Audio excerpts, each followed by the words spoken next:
Hello viewers, আসসালামু আলাইকুম। আজ আবার একটা নিউ আনাদার রেসিপি নিয়ে চলে আসলাম আপনাদের সামনে। এই যে দেখুন, আজকে আমি ভাজি করছি গুতুম মাছের ভাজি, আলু পটল দিয়ে। অনেক মজা হয় এই ভাজিটা, অনেক টেস্ট হয়। আপনারা অবশ্যই বাসায় একবার ট্রাই করে খেয়ে দেখবেন। একবার খেলে বারবার খেতে মন চাবে। এই ভাজিটা অসাধারণ খেতে হয়। তাহলে আমরা দেখে নিই কীভাবে আমি মজাদার এই ভাজিটা করলাম। দেখুন, আমি এখানে আলু পটল নিয়েছি, এভাবে কুচি করে কেটে নিয়েছি। এই যে দেখুন, তারপর এখানে আমি নিয়েছি গুতুম মাছ।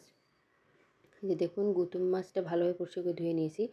আর এখানে নিয়েছি আমি কুচি করে আমি নিয়েছি পটল আলু।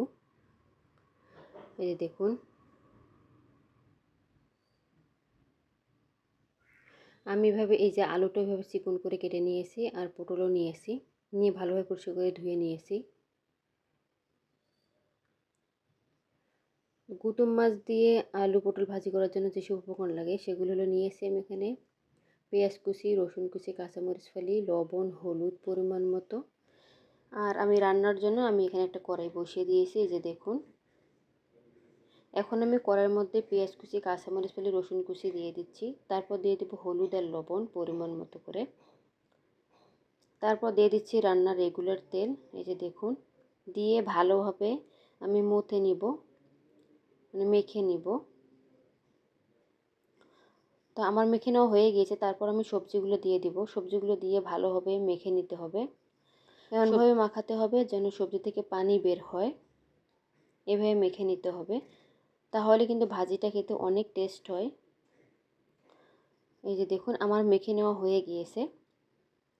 আর সবজি থেকে পানি বের হলে পানি কিন্তু অল্প দিতে হয়, অল্প পরিমাণ পানি দিলেই ভাজিটা রান্না হয়ে যায়। দেখুন, আমি ভালোভাবে মেখে নিচ্ছি আর আমার কিন্তু সবজিটা মেখে নেওয়া হয়ে গিয়েছে। এই তো আমার মেখে নেওয়ার পর আমি এখানে দিয়ে দিচ্ছি গুতুম মাছগুলো। গুতুম মাছগুলো দিয়ে ভালোভাবে একটু মেখে নেব, একটু আলতো করে মেখে নিতে হবে। আর এভাবে কিন্তু মা চাচি খালারা হলো মেখে ভাজি করে, আমার আম্মু রান্না করে এভাবে। তো ভাজিটা কিন্তু খেতে কিন্তু অনেক মজা লাগে এভাবে হাতে মেখে ভাজি করলে। আর এই যে দেখুন, আমি কিন্তু পানি দিয়ে দিয়েছি রান্না হওয়ার জন্য। আর এই যে এদিকে আমার তরকারিতে বলক উঠে আসছে। দেখতে যেমনটা সুন্দর লাগছে, খেতে কিন্তু অসম্ভব লোভনীয় হয়েছে। এই যে দেখুন,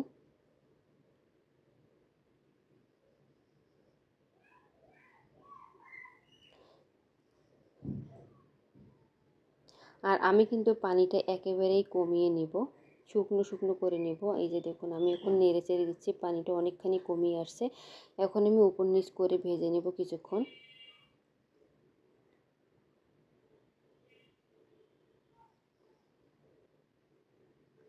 এভাবে ভাজি করে খেয়ে দেখবেন, একবার খেলে বারবার খেতে মন যাবে। এ তো আমি নামিয়ে নিচ্ছি, নামিয়ে পরিবেশন করে দেখাচ্ছি কতটা লোভনীয় হয়েছে। দেখছেন, খেতে কিন্তু অসম্ভব মজা হয়েছে।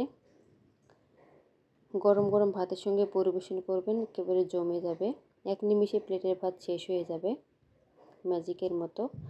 আজকের ভিডিও কেমন হয়েছে অবশ্যই কমেন্ট করে জানাবেন। আল্লাহ হাফেজ।